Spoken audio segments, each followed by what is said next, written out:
Olá pessoal, bom dia, boa tarde, boa noite, dependendo aí de quando vocês estejam assistindo a esta aula. Bem, estamos aqui mais uma vez para uma aula de Sociologia. Na aula anterior a gente viu a primeira aula sobre o capítulo 1 do módulo 2 e hoje a gente vai para a aula 2 de uma série de 3 aulas sobre o capítulo. E do que vai tratar essa aula. Na aula anterior a gente viu principalmente a formação da sociedade brasileira, né? A gente viu ali primeiro a catequização dos índios e depois a escravidão e a vinda dos europeus, enfim. A gente viu como se formou a etnia brasileira e aí os problemas brasileiros que seriam aí pensados posteriormente pelos pensadores brasileiros. E aí a gente viu alguns que faziam essa discussão sobre a escravidão, como Joaquim Nabuco, como a gente viu. Então, mas esses pensadores eles não eram sociólogos, eles eram livres pensadores. Em geral, eles estudavam na Europa e aí vinham para o Brasil. Então, eles ainda eram muito influenciados por um pensamento europeu e, como a gente viu, um pensamento eurocêntrico, né, que considerava tudo da Europa como a base, digamos assim, para entender o nosso contexto, o Brasil. E também alguns preconceitos aí que rondavam sobre a população brasileira, né, de que por ser uma sociedade caracterizada por uma multiplicidade étnica, pela junção aí, digamos, de 3 raças consideradas por ele, o índio, o europeu e o negro africano, eles consideravam essa sociedade inferior. Em geral, os europeus consideravam isso. Agora a gente vai ver um pouco do desenvolvimento da sociologia no Brasil e do desenvolvimento, digamos, institucional da sociologia, porque até então não tinham escolas. A gente viu aí até o começo da República, e aí não tinham escolas que tratavam unicamente disso. Então, nessa aula a gente vai abordar o desenvolvimento da sociologia enquanto disciplina acadêmica e seus primeiros representantes no Brasil. Bora lá. Para entender a ascensão da institucionalização da sociologia no Brasil, a gente tem que ver um outro processo, que é a ascensão da burguesia na sociedade brasileira. Desde a colonização, o Brasil havia sido essencialmente um país agrário, que vivia da exportação, ou seja, produzia produtos agrários, produzia a princípio cana-de-açúcar e depois café, e aí exportava.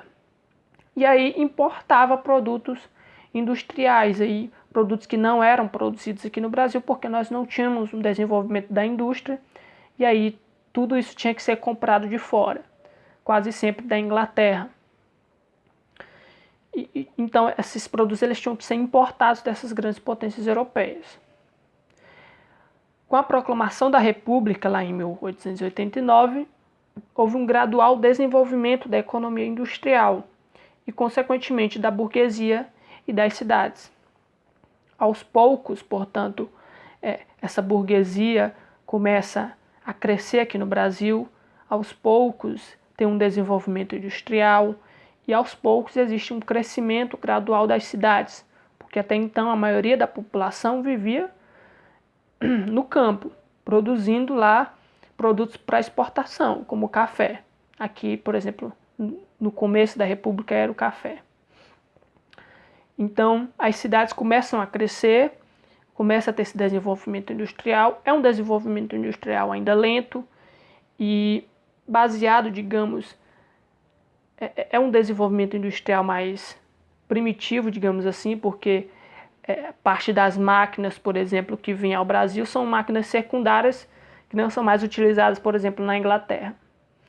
Então, um exemplo que a gente tem aqui na cidade é o exemplo da fábrica manufatureira. A vinda das máquinas, ela veio da Inglaterra e eram máquinas que não eram tão utilizadas na Europa mais. Então algumas máquinas vieram aqui para a companhia daqui de Codó, para a manufatureira. Então, aos poucos essas cidades começam a crescer, a proclamação da República, ela gera nas pessoas um ímpeto mais político, porque antes a gente era uma monarquia lá, então o poder em grande medida se concentrava no imperador, e agora as pessoas elas são mais politizadas, digamos assim.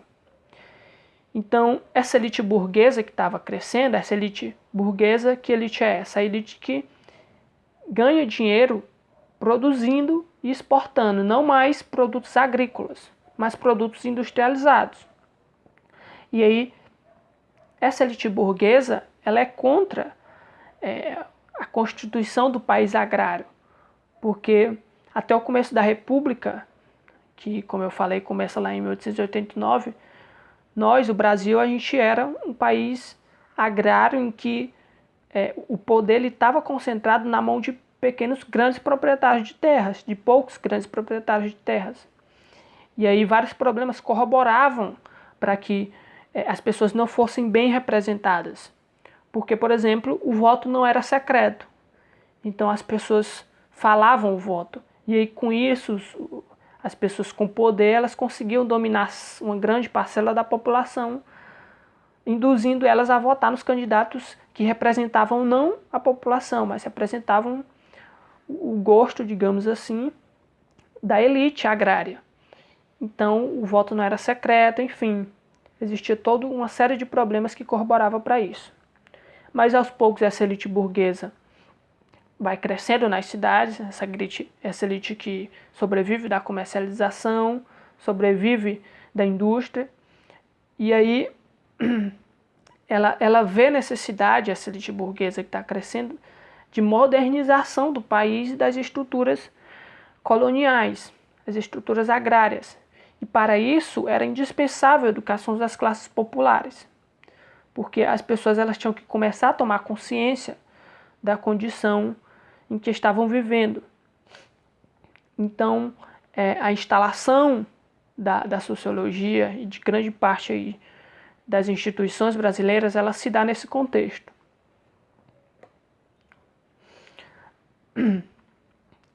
Vem aí a década de 1920, que é importantíssimo para a constituição da sociologia enquanto disciplina acadêmica. E aí, durante essa década, vai acontecer algumas coisas que vão induzir ainda mais as pessoas a se tornarem politizadas.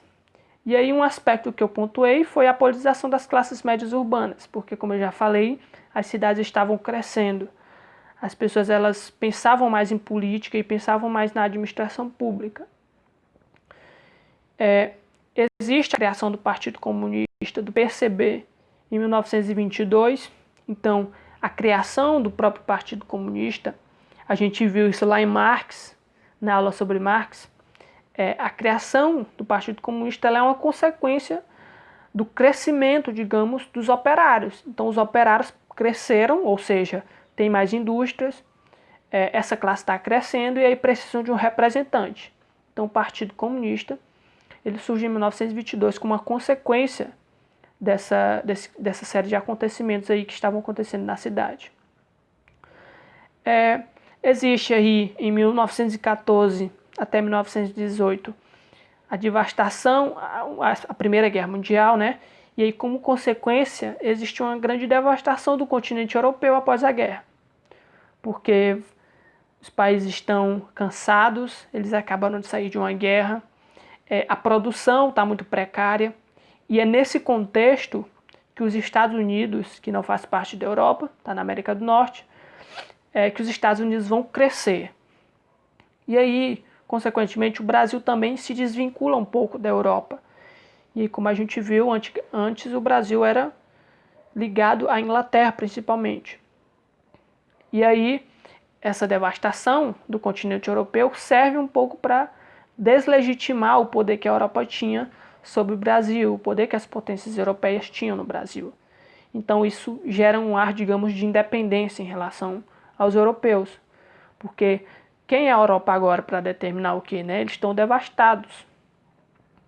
E aí, para piorar, em 1929, no final da década de 20, existe aí a crise econômica de Wall Street, que foi a quebra da Bolsa de Valores, enfim, eu acredito que vocês já estudaram esse acontecimento histórico, que gera uma crise ainda maior. Essa crise aconteceu nos Estados Unidos. Então, o Brasil estava no cenário que, apesar de crise, estava acontecendo uma certa independência em relação a outros países. E aí, nesse contexto, como a Europa está devastada, o Brasil precisava, então, construir essa industrialização para construir produtos nacionais, produtos que não fossem importados e trazidos de outros países.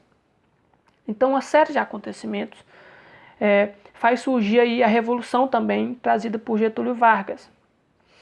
Em 1930, ele toma o poder, eu acredito que vocês também já estudaram, ele toma o poder, e aí fica até 1945, enfim, tem várias fases, mas é durante esse período de Getúlio Vargas em que vão acontecer várias coisas, por exemplo, a criação das leis trabalhistas, enfim, o fim do voto secreto. Vários acontecimentos corroboram para a politização dessa sociedade.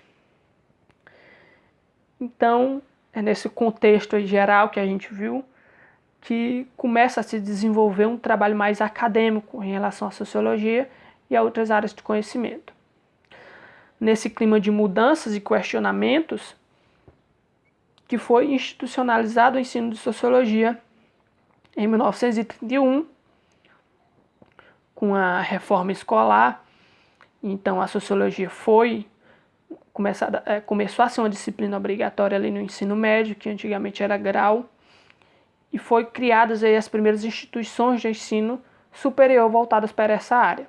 Dentre elas aí a Escola Livre de Sociologia e Política de São Paulo, vocês veem na imagem aqui de baixo, e a USP, a Universidade de São Paulo, que foi fundada aí em 1934. Então, como consequência aí desse clima de debate, desse clima de pensamento nacional começando a crescer, e nesse clima de independência em relação à Europa. E aí aqui começam a se institucionalizar os clássicos da sociologia, e os clássicos não só da sociologia, os clássicos da história, enfim. Então, desse cenário surgem os principais intelectuais brasileiros que vão desenvolver estudos sobre a formação da nossa sociedade. A gente já viu ali alguns pensadores, mas como lembro vocês, não eram sociólogos, eram pensadores independentes. Aqui não, são acadêmicos. Então, tem o Caio Prado Júnior, foi um historiador e também sociólogo, Sérgio Buarque de Holanda, Fernando de Azevedo e principalmente Gilberto Freire, que no começo aí de 1930 e a partir daí vão começar a pensar a sociedade brasileira. Bem, eu não vou desenvolver aqui cada aspecto do pensamento de cada autor, porque eu vou deixar isso para vocês. Mas esses são, digamos, os clássicos, inclusive, que são lidos e estudados até hoje. Bem, como consequência dessa politização, vários pensadores vão criar suas vertentes sociológicas. Foram criadas, como a gente viu, duas instituições de ensino superior. E aí, cada instituição tinha lá sua escola de pensamento. Então, vai começar a criar uma pluralidade de pensamento na sociedade e o desenvolvimento aí, digamos, do pensamento crítico. Então, vários movimentos vão surgir aí como consequência dessa politização. Os integralistas, digamos, é um dos primeiros movimentos que a gente vai falar. Os integralistas, eles eram eminentemente conservadores e combatiam tanto o pensamento marxista, o pensamento socialista, assim, digamos, quanto a modernização liberal da burguesia. Então, eles estavam aí no meio, né, entre esses dois grupos. Eles pensavam o seu Estado brasileiro único capaz de integrar, por isso o nome integralismo, todas as contradições e diferenças sociais. Lembrando que a gente está na década de 30, o integralismo ele vai ser influenciado pela ascensão do fascismo lá na Itália.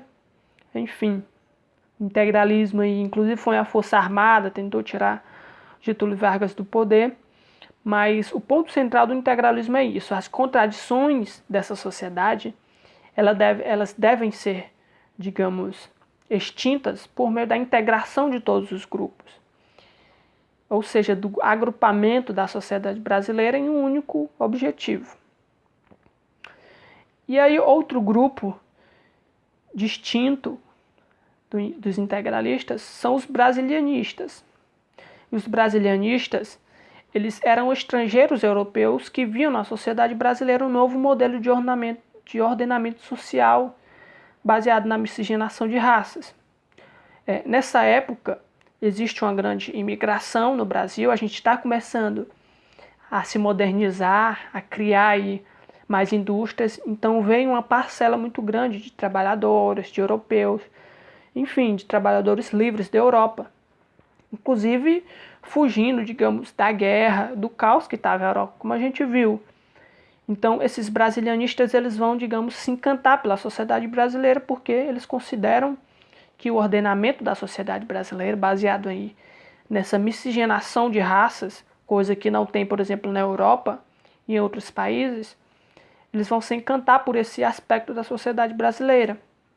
E aí eles vão estudar isso, a constituição da sociedade brasileira e também o fato de que os nativos brasileiros, apesar da grande dizimação que houve aí durante a época colonial, vários índios morreram, como consequência de guerras e de doenças trazidas pelos europeus, eles vão ver nessa sociedade brasileira esse aspecto de que os indígenas, apesar de terem sido massacrados, ainda sobreviviam. Então a gente até hoje ainda tem uma parcela muito grande de indígenas e de nativos, coisas que, por exemplo, nos Estados Unidos, onde também tinha uma população nativa muito grande, quase não tem. Nativo nos Estados Unidos é a coisa mais rara.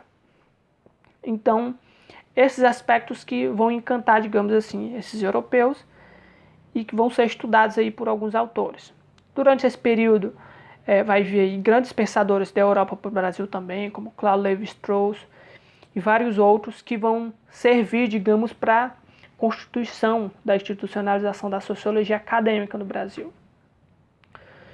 Esse foi basicamente o período aí de introdução da sociologia enquanto disciplina acadêmica no Brasil. A gente viu as consequências, alguns pensadores a gente não viu o que cada um pensa, porque agora a gente vai para a atividade.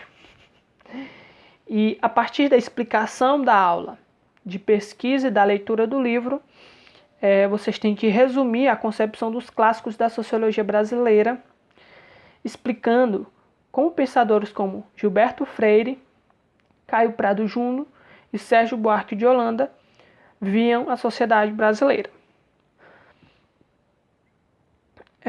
Como muitos eu sei que não tem um livro didático, eu vou deixar na descrição do vídeo para baixar o PDF dessa parte do livro didático, de que trata uma parte muito pequena.